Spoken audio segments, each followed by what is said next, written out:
D K Shivakumar ಅವರು ಪಾಪ ಹತಾಶೆ ಆಗ್ಯಾರ. ಅವ್ರು ಈ ಕಡೆನೇ ಹೇಳಿಕೆಗಳು ನೋಡಿದ್ರೆ ಪಾಪ ಅವರೆಲ್ಲ ಸಾಕಷ್ಟು ಎಲ್ಲ ತಯಾರು ಮಾಡ್ಕೊಂಡಿಟ್ಟಾರೆ. ಬಿಹಾರಕ್ಕೆ ಸಾಕಷ್ಟು ದುಡ್ಡು ಕೊಟ್ಟು ಕಳಿಸಿದ್ರು. ಅದರಾಗ ಕರ್ನಾಟಕದ ಅತಿರಥ ಮಹಾರಥರು ಸುಮಾರು ತಿಂಗಳಾನುಗಟ್ಟಲೆ ಬಿಹಾರದಲ್ಲಿ ಕಾಂಗ್ರೆಸ್ ಪಕ್ಷದ ಪ್ರಚಾರ ಮಾಡಿ ದಾಖಲೆ ಪ್ರಚಾರ ಮಾಡಿ ಬಂದರೂ ಹೀನಾಯವಾಗಿ ಸೋತಿದೆ ಬಿಹಾರದಲ್ಲಿ. ಅಂದರೆ ಡಿ ಕೆ ಶಿವಕುಮಾರ್ ಅವರಿಗೆ ಇವಾಗ ಬ್ರಹ್ಮ ನಿರಸನ ಆಗಿದೆ.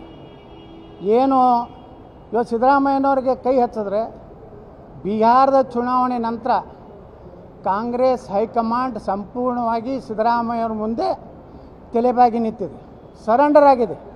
ಯಾಕಂದರೆ ಬಿಹಾರದಲ್ಲಿ ಹೀನಾಯವಾಗಿ ಸೋತ ಮೇಲೆ ಕರ್ನಾಟಕದಲ್ಲಿ ನಾವೇನಾದರೂ ಗೊಂದಲ ಸೃಷ್ಟಿ ಮಾಡಿದ್ರೆ ಇದು ಒಂದು ಸರ್ಕಾರ ಕಳ್ಕೊತೈತೆ ಅನ್ನೋಂಥ ಭಯದಿಂದ ಇವತ್ತು ಸಿದ್ದರಾಮಯ್ಯನವ್ರಿಗೆ ಕೈ ಹಚ್ಚುವಂಥ ತಾಕತ್ತು ಕೇಂದ್ರ ಹೈಕಮಾಂಡ್ ಕಾಂಗ್ರೆಸ್ ಹೈಕಮಾಂಡ್ಗಿಲ್ಲ ಮತ್ತು ಡಿ ಕೆ ಶಿವಕುಮಾರಿಂದ ಶಾಸಕರೇ ಇಲ್ಲ, ಎಲ್ಲ ಗಾಯಬಾಗಿದ್ದಾರೆ.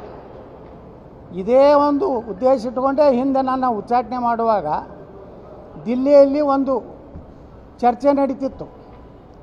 2.5 ವರ್ಷ ನಂತರ ಸಿದ್ದರಾಮಯ್ಯನವರು ಅವರು ಪದತ್ಯಾಗ ಮಾಡದಿದ್ದರೆ ಒಂದು 50-60 ಶಾಸಕರು ಕರ್ಕೊಂಡು ಬರ್ತಾರೆ. ಡಿ ಕೆ ಶಿವಕುಮಾರ್ ಮುಖ್ಯಮಂತ್ರಿ,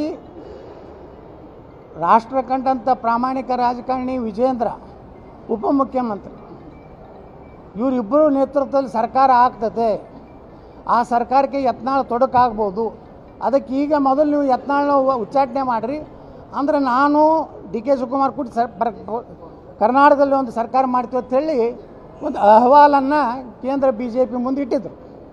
ಪಾಪ ಹಿಂದ್ರಾಗಡೆ ಗುರ್ತಾಯ್ತು ನಮ್ಮ ಕೇಂದ್ರ ಹೈಕಮಾಂಡಕ್ಕೆ. ನಾನು ಉಚ್ಚಾಟನೆ ಮಾಡಿದ್ಮ್ಯಾಗ ಒಬ್ಬರು ರಾಷ್ಟ್ರೀಯ ಒಬ್ಬ ನಾಯಕರು ನನಗೆ ಫೋನ್ ಮಾಡಿ ಹೇಳಿದ್ರು, बसवनगौड़ा जी आप जो सही बोला था, डी के शिवकुमार के पास 10 से 12 विधायक है, वो भी कांग्रेस छोड़ने का निर्णय नहीं है तो वो भी इसका साथ नहीं ಅಂತ ಹೇಳಿದರು. ಸುಮ್ಮನೆ ನಿಮ್ಮನ್ನು ಹೊರಗೆ ಹಾಕಿದ್ರು. ಪಾಪ ವಿಜಯೇಂದ್ರ ಉಪಮುಖ್ಯಮಂತ್ರಿ ಕನಸು ಕಂಡಿದ್ದ. ಇಬ್ಬರು ಕೂಡಿಬಿಟ್ರೆ ಕರ್ನಾಟಕದಲ್ಲಿ ಯಾವ ಜಾಗನೂ ಉಳಿತಿದ್ದಿಲ್ಲ, ಗಿಡ ಉಳಿತಿದ್ದಿಲ್ಲ, ಮರ ಉಳಿತಿದ್ದಿಲ್ಲ, ಉಸುಕು ಉಳಿತಿದ್ದಿಲ್ಲ, ಬಂಗಾರ ಉಳಿತಿದ್ದಿಲ್ಲ, ಬೆಳ್ಳಿ ಉಳಿತಿದ್ದಿಲ್ಲ. ಇಬ್ಬರು ಕೂಡಿ ಸ್ವಚ್ಛ ಮಾಡ್ತಿದ್ರು. ಪುಣ್ಯಾಕ ಇಷ್ಟೇ ಉಳಿದದ. ಅದಕ್ಕೆ ಕಾರಣ ಏನಂದ್ರೆ ಯಾವ ಕಾಂಗ್ರೆಸ್ ಶಾಸಕರು ಶಿವಕುಮಾರಿಂದ ಇಲ್ಲ. ಪಾಪ ಅವರಿಗೆಲ್ಲ ಕೆಲವೊಂದು ಸ್ವಾಮಿಗಳು ಅದಾರೆ, ಅವ್ರು ಹೇಳ್ತಾರೆ ನವಂಬರ್ ಕ್ರಾಂತಿ ಆಗ್ತದೆ, ತಥಾಸ್ತು, ನೀವು ಮುಖ್ಯಮಂತ್ರಿ ಆಗ್ತೀರಿ, ತಥಾಸ್ತು, ನಮ್ಮ ಮಟ್ಟಕ್ಕೆ ಒಂದು 50 ಕೋಟಿ ಕೊಡಿ, ತಥಾಸ್ತು. ಅಷ್ಟು ತೊಗೊಂಡು ಅವ್ರು ಕೊತ್ತರು, ಅವರು ಊಟ ಹೋಳಿಗೆ ಹೊಡ್ಕೊತ ಅವ್ರು ಕೊತ್ತರು.